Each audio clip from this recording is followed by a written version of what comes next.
Bonjour à tous, nous sommes Shabbat Parashat Ba'alotecha. Nous allons parler de la manne. Comme vous le savez, il y a deux parachats dans la Torah qui parlent de la manne. Nous avons Parashat Beshalach et nous avons également Parashat Ba'alotecha.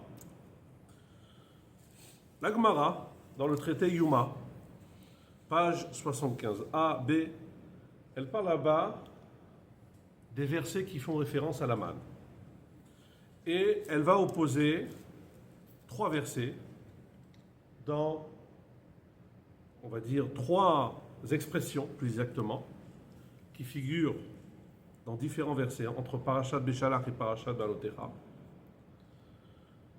concernant deux sujets différents. Premier sujet, où le peuple juif allait chercher sa manne. Nous avons d'un côté un verset qui nous dit que la manne, elle tombait devant la maison. Comment c'est marqué? C'est marqué Uberedet atal ala machane laila yerad yarad aman alav. Donc ça c'est un verset dans notre paracha, Parashat Ba'alotecha, chapitre 11, verset 7. Lorsque la rosée descendait sur le champ, sur le camp, la nuit, la manne y tombait avec elle. Donc où elle tombait la manne? À la machane, dans le camp.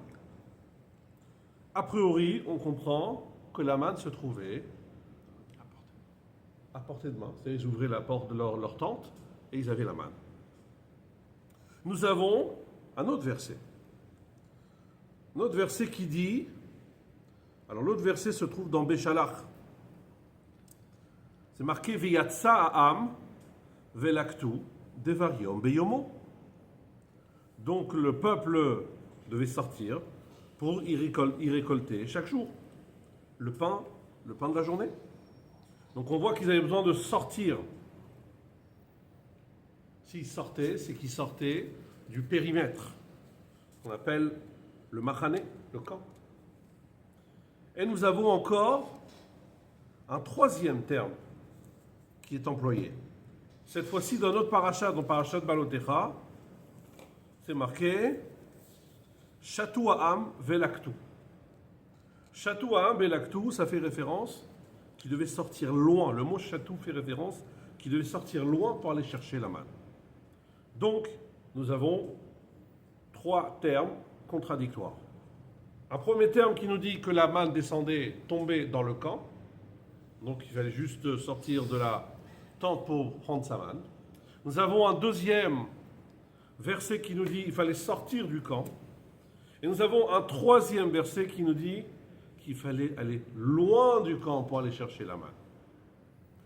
La Gemara nous répond qu'effectivement, il n'y a pas de contradiction parce que les trois situations existaient. Pour trois catégories du peuple juif. Les tzadikim, ils avaient devant la maison. Les bénonymes, on va dire ceux qui ont 50-50 de mérite, eux, ils devaient sortir du camp. Et les réchaïm, majoritairement des fautes, devaient aller loin du camp pour aller chercher la manne. D'accord? Ça pouvait changer de jour en jour, ou on était réchaïm, on était bénonim, on était tzadikim? C'est sûr que ça pouvait, notre comportement, évidemment que si on évoluait dans notre comportement, il y avait des messages c'est-à-dire notre comportement était en adéquation, le comportement de Dieu était en adéquation avec notre comportement. Très bien. Nous avons une deuxième contradiction. Là, non pas l'endroit dans lequel le peuple juif devait aller chercher la manne, mais le produit de la manne. À quoi ressemblait le produit de la manne? Nous avons un verset qui nous dit que c'était lechem. Pour Parashat Beshalach, c'est marqué lechem min hashamayim, du pain du ciel. Du pain du ciel, ça ressemblait à du pain. Pour être précis, c'était pas du pain. Vraiment, ça ressemblait à du pain. Ça veut dire quoi? Ça ressemble à du pain. Ça veut dire que c'était déjà cuit. Il n'y avait rien à faire. Nous avons un deuxième verset où on emploie le mot Ugot, ça c'est dans Be'alotecha. Le mot Ugot, alors nous on aurait tendance à le traduire gâteau, mais le sens tel que Rachid explique dans le traité Yuma, page 75, il nous dit que ça fait référence à un pain qui n'est pas cuit, qui nécessite de la cuisson. Et nous avons un troisième terme où on nous dit carrément qu'il fallait l'écraser sous la meule ou on l'a pilé au mortier. Donc c'est-à-dire qu'il y avait vraiment un vrai travail à faire. Ça veut dire que la manne ressemblait à des grains de blé. Donc des grains de blé qu'il fallait moudre et qu'il fallait faire tout le processus. Ça veut dire que Kadosh Baruch Hu nous enlevait le processus de faire pousser du blé, d'accord, de semer, de labourer, de cueillir, d'accord. Ça veut dire qu'on récupérait directement un produit brut fini, d'accord. Donc des grains, de quelque chose qui ressemble à des grains de blé. Mais derrière ces grains de blé, il fallait les piler et il fallait faire tout le nécessaire pour en faire de la farine, jusqu'à en faire de la pâte et jusqu'à la cuisson. Donc on voit qu'il y a une différence sur la texture, la situation de la manne, selon également notre comportement. Puisque les tzadikim, ils avaient du pain, une manne qui ressemblait à un pain qui était déjà cuit. Les bénonim avaient quelque chose qui ressemblait à un produit fini mais non cuit. Et les Rechaïm avaient un produit brut fini, mais il fallait ensuite faire tout le nécessaire, en faire de la farine, en faire de la pâte, et jusqu'à en faire passer par la cuisson. On dit que la manne, elle avait le goût de ce qu'on voulait, ça ne valait que pour les tzadikim. Alors, parce que si les autres c'était du pain, c'était du pain. Alors, c'est pour ça que j'ai dit, tu as raison, j'ai dit que ça ressemblait à du pain. Parce que c'est vrai qu'on dit qu'un des miracles qu'il y avait dans la manne, c'est que la manne pouvait donner toutes sortes de goûts. Donc, c'est-à-dire que c'était une texture spéciale, mais il y avait quelque chose de miraculeux où le goût qu'on voulait donner, donc dans l'imagination qu'on voulait avoir, je veux manger, je ne sais pas moi, une kéla, une pizza, un steak, et ben, le goût de la manne, j'imagine pas la texture, mais au moins au niveau du goût, ça ressemblait. Ça valait pour les trois catégories ou uniquement pour les tzadikim? À ce niveau-là, il n'y a pas marqué, il n'y a pas de différence, donc c'est valable pour tout le monde. D'accord? Tout le monde avait droit à ce privilège. Très bien. Maintenant, nous allons nous arrêter sur la bracha. La bracha de la manne. D'accord? Lorsqu'il mangeait de la manne, qu'est-ce qu'il disait? Nous avons deux avis. Il y a certains qui disaient Amotzi lechem min hashamayim, celui qui fait sortir du pain du ciel. Il y a un autre avis qui dit il faisait la bracha à noten lechem min hashamayim, celui qui donne du pain du ciel. Finalement, c'est similaire, Amotzi ou Anoten, mais c'est lechem min hashamayim, non pas le pain de la terre, comme on dit Amotzi lechem min haaretz, mais c'est lechem min hashamayim. Quelle différence y a-t-il entre le pain de la terre et le pain du ciel? Alors, le pain de la terre, c'est un pain qui nécessite beaucoup de travail. Différents types de travail. Semer, labourer, je ne vais pas vous rentrer dans les détails de tout le processus, comment, depuis on va planter des graines, jusqu'à qu'on va récupérer du blé, et jusqu'à que ça va devenir du pain. D'accord? C'est un processus qui est très long. Donc ça, c'est lechem min haaretz, c'est le pain de la terre. Et là, on a la fameuse klala que Adam Arishon a reçue, qu'il devra travailler dur la terre. De l'autre côté, nous avons lechem min hashamayim, le pain du ciel. Le pain du ciel, quoi qu'il en soit, c'est plus facile. Pour les tzadikim, c'est un produit fini. D'accord? Pour les bénonim, cuisson, il faut une cuisson. Pour les rechaïm, on a quand même un produit brut qui est déjà présent. Il n'y a pas besoin de passer par semer, labourer, etc., etc. Donc quoi qu'il en soit, il y avait moins de travail dans le pain du ciel. Une deuxième différence est au niveau de la digestion. C'est marqué que la manne avait quelque chose de particulier. Comme ça, la Gemara le dit dans le traité Yuma, page 75b. Vous l'avez dans la troisième source. D'accord? Le verset, il dit le mot dak mechuspas. Et la Gemara, elle dit davar shenivla bemataim varbaim ou shmona evarim. La manne s'absorbait dans les 248 membres du corps. D'accord? Le mot mechuspas, c'est la valeur numérique de 248. Donc, on avait donc l'avantage, c'est qu'il n'y avait pas besoin, le corps, il n'y avait pas de déchets au niveau du corps, pas de nécessité d'évacuer. Alors que le lechem minaret, il a besoin, il y a une partie qui doit être évacuée, d'accord? C'est un gain de temps, c'est une qualité de vie qui est différente, d'accord? La machine, elle n'a pas besoin de passer par certaines étapes. Donc tout est plus facile.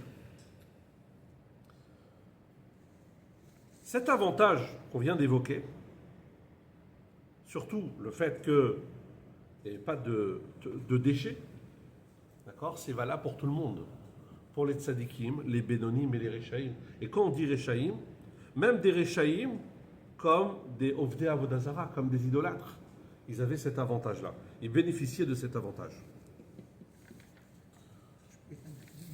Alors, qu'est-ce que ça veut dire? Qu'est-ce que ça veut dire? Ça veut dire que la manne, en elle-même, c'est un produit qui vient du ciel. C'est un produit qui est miraculeux. Donc il y a quelque chose de particulier au niveau de la manne. On aurait pu penser que la manne, lorsqu'elle rentre dans le corps de l'homme, alors elle va perdre son importance.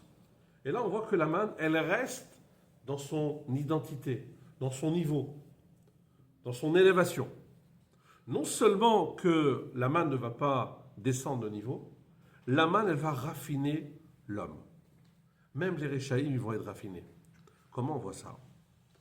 Nous voyons, nos sages nous disent, dans le Midrash Mechilta, il dit comme ça, Lo nitna Torah lidrosh et là l'ochle aman. La Torah n'a été donnée pour être interprétée que ceux qui mangeaient de la manne. Ça veut dire que le fait de manger de la manne, ça rendait l'homme plus facile, ça donnait à l'homme plus de facilité à étudier la Torah, à interpréter la Torah. Pas seulement étudier, le mot c'est l'hydroche, interpréter la Torah. Quand on dit interpréter la Torah, c'est toutes les parties de la Torah. Le pshat, le sens simple, le remez, l'allusion, le drouche, le sod, jusqu'à la partie la plus cachée de la Torah. Donc nous voyons que finalement, la manne, non seulement qu'elle ne bougeait pas de son niveau, mais au contraire, elle raffinait l'homme. Même si c'était un rachat, elle le raffinait. Vous aurez pu dire, dans ces cas-là, si elle le raffinait, alors ces cas-là, il c'est un rachat. Non, il continue d'être un rachat. Ça continuait le système où il y avait différentes catégories. Il n'y avait pas d'autres alternatives alimentaires, de toute façon, à ce moment-là. Non. Alors, bon, ils avaient quand même... La vérité, c'est qu'ils avaient des animaux, ils auraient pu égorger leurs animaux, mais je ne pense pas qu'ils... Tant qu'ils avaient du manger gratuit, ils n'allaient pas manger leurs propres animaux. Donc, dans les faits, on a compris que la manne, elle a raffiné le peuple juif. Maintenant, est-ce qu'elle a changé au point où il n'y avait plus de Réchaïm? Non, il y avait toujours des Réchaïm. Et on a eu également, si on peut dire, les plaintes du peuple juif sur Dieu. D'accord? Malgré, pendant toute cette période, on sait combien le peuple s'est plaint à Kadosh Baruch Hu. Mais finalement, c'est sûr et certain que puisque la manne, c'est un produit qui est bon à 100%, il a évolué, il s'est intériorisé dans leur corps et il a eu un effet positif sur eux. Maintenant, une fois qu'on a vu cette idée, on va maintenant développer une autre idée. Il y a un livre qui s'appelle Sefer Haïtim, qui ramène une parole de Rav Sadia Gaon. Rav Sadia Gaon, il dit, imaginez-vous quelqu'un qui est en chemin. À l'époque, aujourd'hui, on a des portables, on a des applications. Mais à l'époque, imaginez-vous une personne qui était en chemin. Il s'est perdu dans le chemin. Et il se trouve dans le désert où il se trouve dans un endroit où il n'y a pas de juifs. Et il ne sait pas quel paracha on doit lire. Il s'est perdu un petit peu. Quel paracha il va lire? Alors il dit, il doit lire la paracha de la manne. Pourquoi la paracha de la manne? Alors il dit tout simplement, parce que la paracha de la manne, elle a été dite pendant Shabbat. Moshe Akadosh Baruch Hu l'a transmis, Moshe Rabbeinu l'a transmis au Ham Israël pendant Shabbat. Après, une question qui se pose. Il n'y a pas que la manne qui a été transmise au peuple juif Shabbat. Les 10 commandements, quand est-ce qu'ils ont été transmis au peuple juif Shabbat? Puisque Matan Torah a lieu Shabbat. Donc a priori, si vous mettez les 10 commandements et la manne, a priori les 10 commandements, ça passe avant. Comment ça se fait qu'on met en avant la manne? Alors, on doit dire qu'il y a un point commun entre la manne et le Shabbat. Et ce qui fait que, de manière générale, lorsqu'on connaît la paracha qu'on doit lire, on va lire la paracha de la semaine, parce que c'est la paracha qui correspond au Shabbat. Mais si on ne connaît pas la paracha spécifique, on va prendre la paracha de la manne, qui de manière générale a un point commun avec le Shabbat. C'est Béchalach ou c'est Béolkefan? Oh. Alors, je pense que c'est Béchalach. D'accord? C'est Béchalach, je pense. Oui, parce que dans Béchalach, c'est là-bas où c'est marqué, dans Perek Tetzain, Pasuk Dalet, Vayomer Hashem el Moshe, Hineni Mamtir Lachem. Alors que là-bas, dans Parashat Béchalach, on voit la parole de Dieu, alors que dans Parashat Be'alotecha, on nous raconte l'histoire. D'accord? Donc, c'est plutôt Parashat Béchalach. Maintenant, pour revenir, c'est quoi le point commun qui est entre Shabbat et la paracha de la manne? Le point commun qui est entre les deux, c'est que tous les deux, à l'origine, sont d'un niveau élevé. Et lorsqu'ils descendent en bas, ils ne vont pas descendre de niveau, ils vont rester dans leur niveau élevé. Et au contraire, ils vont avoir un effet positif sur l'homme. Alors comment on voit ça? D'abord, c'est marqué sur le pasuk. On dit sur ce pasuk-là que le jour du Shabbat, le monde y s'élève. Donc Shabbat, le monde y s'élève. On sait qu'il y a une neshama supplémentaire qui rentre chez l'homme, qui fait en sorte également qu'il s'élève. C'est une des raisons pour laquelle certains ont l'habitude de se tremper au mikvé avant Shabbat pour recevoir cette nouvelle neshama. Et Shabbat, on a un devoir également de se faire plaisir. Donc, d'avoir du plaisir. Il y a une mitzvah de Oneg Shabbat. Et ce plaisir va s'exprimer par l'alimentation et la boisson. Et là, il y a quelque chose d'assez particulier. Malgré que nous sommes un peuple qui aimons avoir bien mangé, si on peut dire ainsi. Mais il faut se rappeler, tel que les choses sont dans la Torah, au niveau de la Torah, la semaine, on est censé manger le nécessaire. C'est-à-dire ne pas manger, il y a une notion qui est ramenée dans certains livres et dans la Chassidut, de s'abstenir de manger des aliments uniquement par le plaisir. On doit manger ce qui est nécessaire pour nous. Et certains y voient une mitzvah tassée, même une mitzvah positive, de Veit Kadishtem, Veitem Kdoshim, Kadesh Atzbecha Bamutarlach, donc de s'abstenir de tout ce qui est pas nécessaire. Tous les plaisirs qui ne sont pas nécessaires. Alors ça ne veut pas dire qu'il faut être comme un nazir, mais l'idée c'est de prendre ce qui est nécessaire, de ne pas être, en deux mots, ne pas être uniquement dans le monde du kiff. D'accord? Ça c'est la semaine. Alors que Shabbat, on dit qu'il faut lui avoir du plaisir. Si dans la semaine, on dit que l'homme doit s'abstenir d'être dans le plaisir, dans les plaisirs du monde, pourquoi? Parce que les plaisirs du monde, ils vont rendre l'homme megoucham, ils vont le rendre trop matérialiste. il va devenir, si on peut dire, un peu grossier, parce que sa tête, elle va être uniquement dans les plaisirs. Au lieu d'être dans les sujets plus spirituels, sa tête, elle va être dans les plaisirs. Shabbat, on nous dit, avoir du plaisir, non seulement que ça ne rend pas matérialiste, mais c'est une mitzvah. Donc le fait de rajouter dans l'alimentation Shabbat, dans la boisson Shabbat, c'est une mitzvah. Donc nous voyons comment le Shabbat, il élève le monde.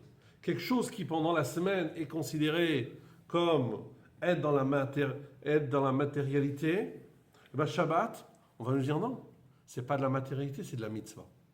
Donc non seulement que le Shabbat, que le manger ne va pas, le fait d'avoir du plaisir Shabbat ne va pas nous détériorer, mais au contraire, le plaisir du Shabbat va nous élever. Il y a également un texte dans le Talmud de Jérusalem qui dit que même un rachat, Shabbat, il ne ment pas.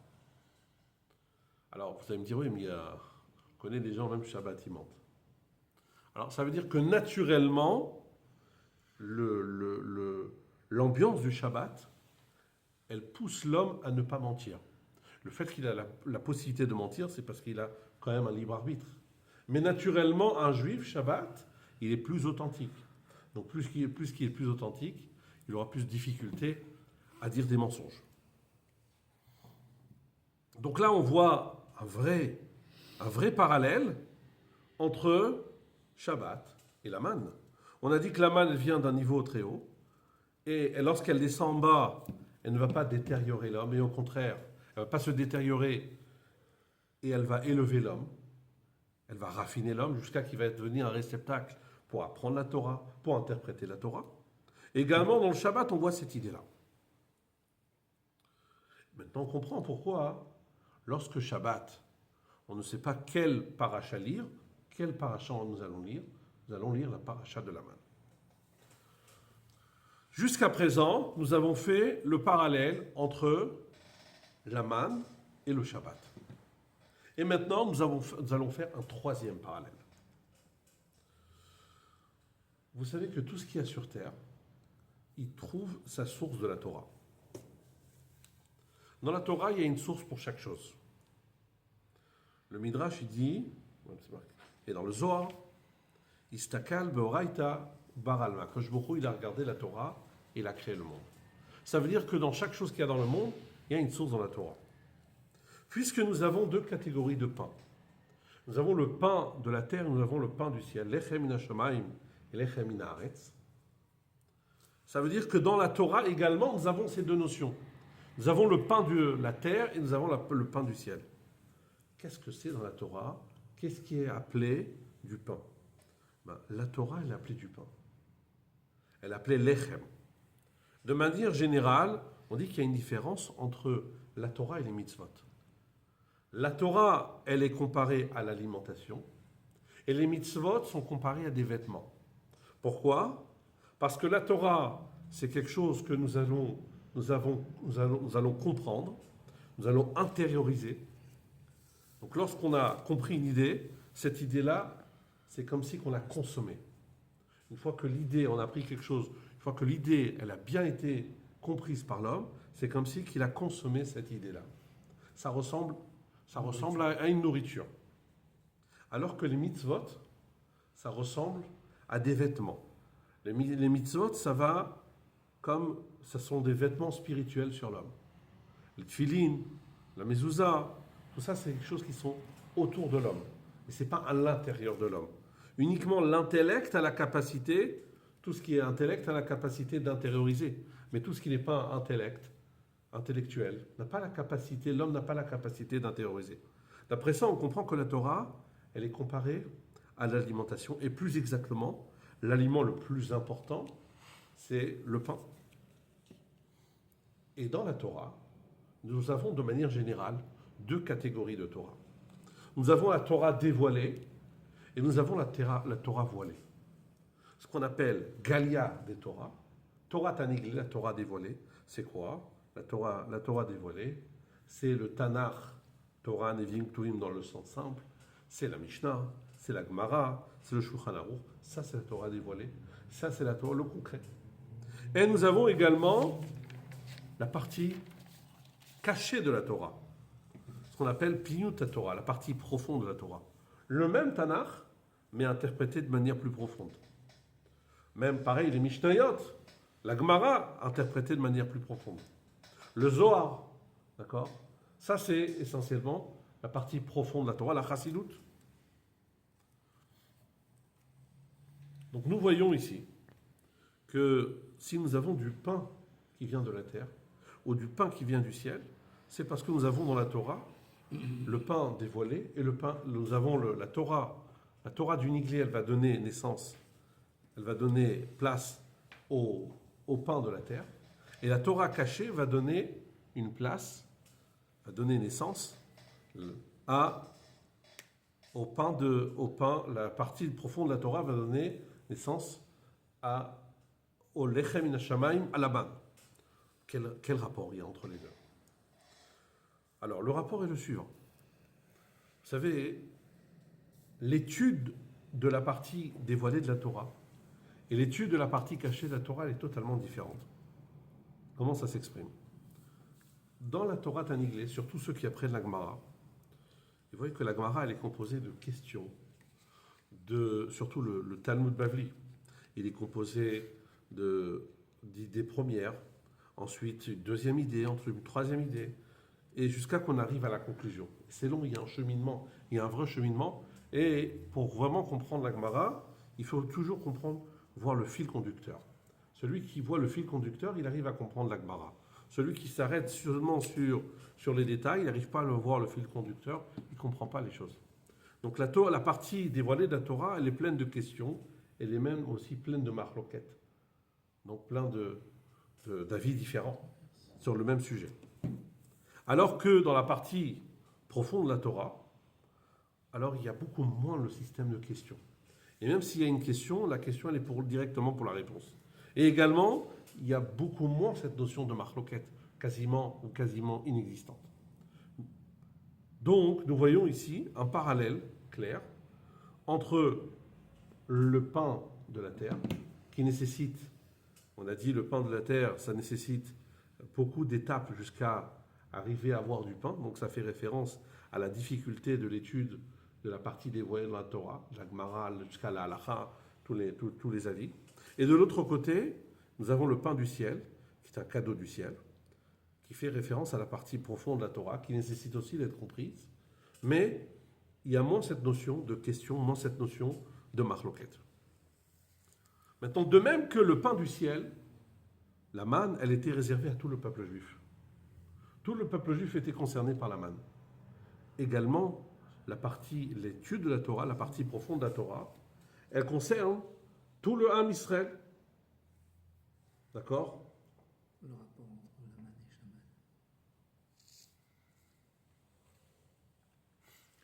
Ça va. Alors, donc une fois qu'on a compris le lien entre le pain du bas, le lechem min haaretz, et le lechem min hashamayim, et également la Torah Taniglé et la Torah Tanistar, la partie dévoilée de la Torah et la partie cachée de la Torah. On va voir un élément particulier. Quel est cet élément? On a dit la manne, tout le monde mangeait la manne.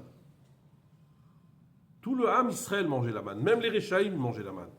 La manne, on a dit, elle avait une influence positive sur chaque juif. L'étude profonde de la Torah, elle a aussi un effet positif sur l'homme.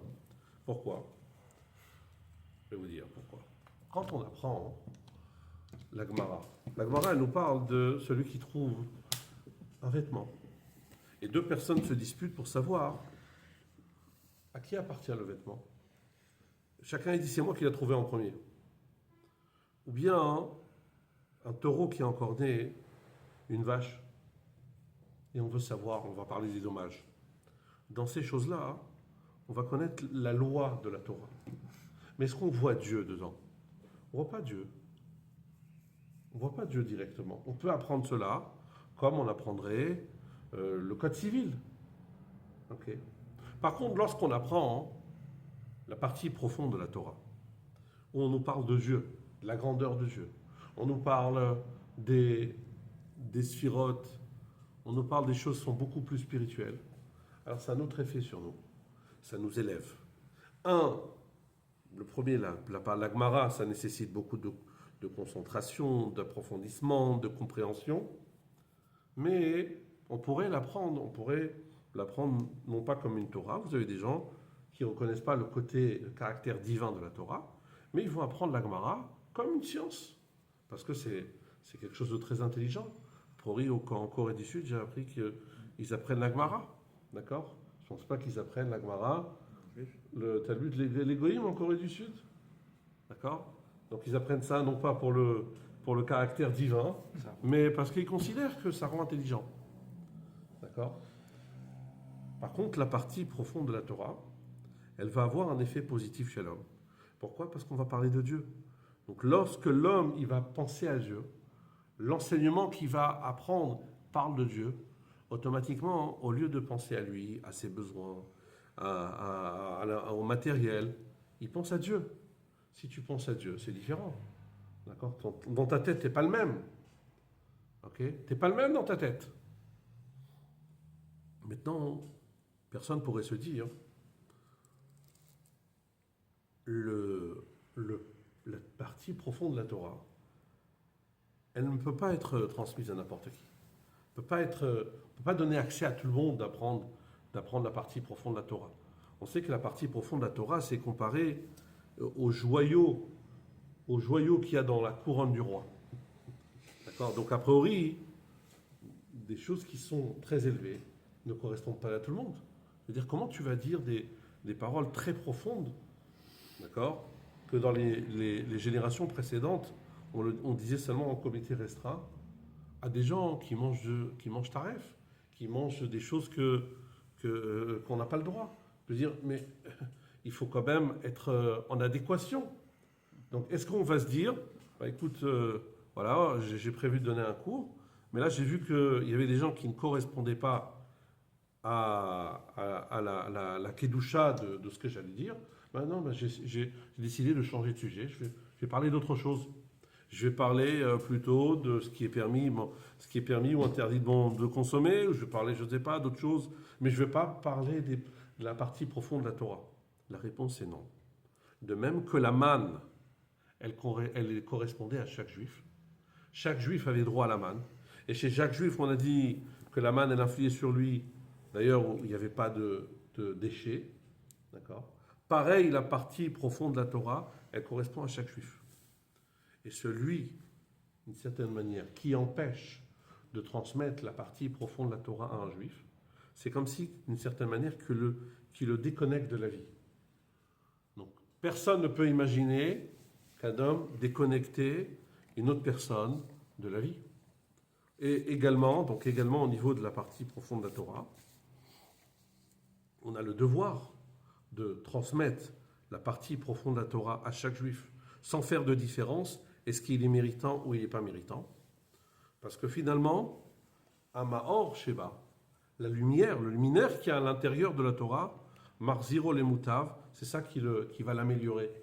Même si aujourd'hui, ce juif-là, il n'est pas correct et il mange des choses qu'il ne doit pas manger, il fait des choses qu'il ne doit pas faire, la partie profonde de la Torah, elle va rentrer à l'intérieur de lui. Vous savez, il y a je ne sais combien d'histoires de juifs qui ont appris le Tanya, qui ont appris des choses comme ça.